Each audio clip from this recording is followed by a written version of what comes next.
Hello student, তোমরা যারা class 12 অর্থাৎ দ্বাদশ শ্রেণীর 4th সেমিস্টারের ছাত্রছাত্রী আছো এবং তোমাদের রাষ্ট্রবিজ্ঞান সাবজেক্ট আছে, তোমাদের কোয়েশ্চেন প্যাটার্ন আজকে বুঝে নাও।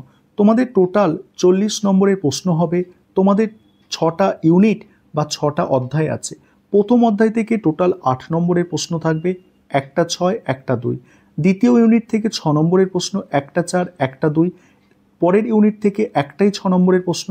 তারপরের ইউনিট থেকে দেখো 8 নম্বর টোটাল, একটা 6 একটা 2। পরের ইউনিট থেকে 6 নম্বরের, একটা 4 একটা 2 এবং শেষ ইউনিট থেকে 6 নম্বর, একটা 4 একটা 2। এই হচ্ছে তোমাদের কোয়েশ্চেন প্যাটার্ন এবং তোমাদের জন্য অনলাইন কোচিং ক্লাস চলছে।